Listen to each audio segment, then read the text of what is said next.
Sometimes some crimes go slipping through the cracks, but this here gumshoe is picking up the slack. There's no case too big. No case too small. When you need help, just call. Stay doomed. Noah and Laura. What's up? Welcome to this bonus Episolo. Why is this a bonus Episolo? Well, ladies and gentlemen, I have COVID. And thus, me and Laura cannot be maskless in the same room at the same time to record a podcast for you. So I wanted to do this brief Episolo before I take another nap here because I'm still recovering here, and we really want episode 51 to be what we want it to be, even though apparently it's cursed, as it gets delayed yet again. We thought we were back on track, but everything's got a bit mixed up. But I will say this. We got a chance to watch a little bit of Rescue Rangers. And when I say a little bit, I mean the whole thing. It was streaming on Disney+. And first and foremost, loved it. If you have not watched Chip and Dale Rescue Rangers on Disney+, do so now. It's only 90 minutes. It's hilarious. And make sure you're paying attention to the background, because there is little jokes just thrown in there that you gotta really spot. So I'm looking forward to my second viewing of this film, because I know there's stuff that I missed. But there's something specifically that happens in this film that I had to bring up, because it's very Stay Doomed-esque, and it's going to be a little bit of a film theory for you. So this is just an idea that I'm kind of playing with here.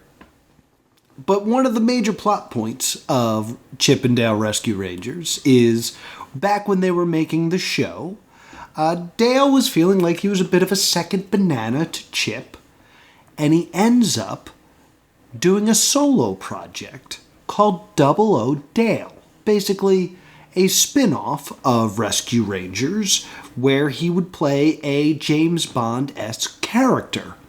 And they say in the show, Rescue Rangers was canceled that summer and Double O Dale was scrapped after the pilot. And I wasn't going to just leave well enough alone, so I did a little bit of research. Because if this exists, this is great Stay Doomed fodder, if there's a Double O Dale pilot out there. It's not, in fact, a real show that was created. Funny enough, there is an episode of Rescue Rangers called O Chipmunk.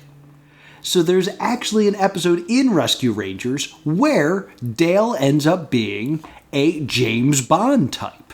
Chip is in it as well, and we see Gadget playing kind of like a femme fatale character, or perhaps there's another mouse who isn't Gadget. I think it's Gadget, though. I didn't watch the episode.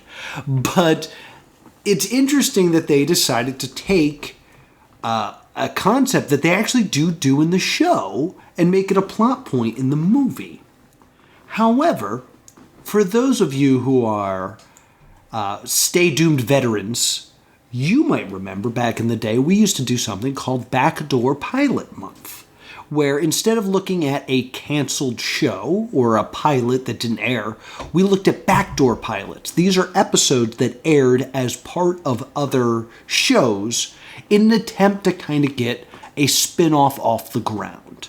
One of the most famous ones would be Mork and Mindy. Mork and Mindy appeared as characters on, or Mork at least, appeared as a character in Happy Days first, and then it spun off into Mork and Mindy. So there's been many backdoor pilots throughout the ages, and one I have to bring up because it's a bit suspicious at this time. It's called Double O Duck. It was a backdoor pilot that aired as part of DuckTales. It told the story of Launchpad becoming a secret agent.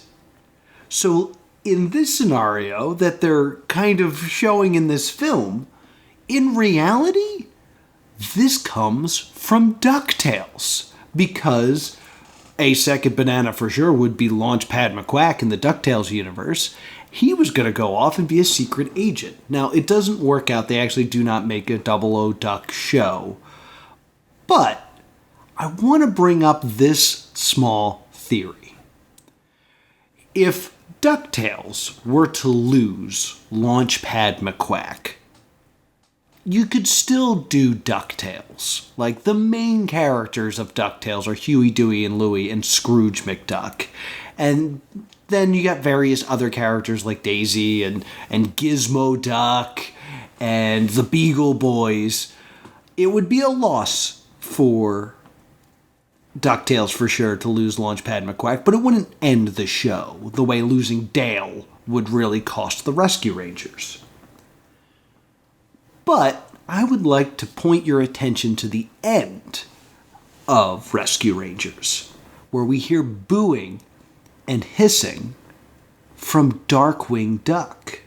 Boo hiss! We want Darkwing! We want Darkwing! Say it with me! We want Darkwing! What a load of malarkey! Darkwing Duck's sidekick is Launchpad McQuack. I would like to put out the theory that the Rescue Rangers film is stealing the real-life story of Darkwing Duck and Launchpad McQuack. Darkwing Duck, when it became a cartoon, had Launchpad as the sidekick role, and then some point in creating that show, Launchpad circled back to the O Duck project, and that's what ended up causing the cancellation of Darkwing Duck. And now, Darkwing Duck is bitter because this movie of Rescue Rangers has actually stolen his and Launchpad's story. So, the in-universe world of this film is really bonkers. You can actually see bonkers in one scene. But it's the idea that the cartoon characters are all actors and things like that. So I think we could possibly presume that this whole story kind of is a meta-narrative of the real-life, quote-unquote, story of Launchpad and Darkwing Duck story, which is why Darkwing boos at the end. It's just a fun little theory I came up with in watching this. I did a little bit of research, and now I'm going to take another nap. So I'm sorry that there is no new Stay Doomed.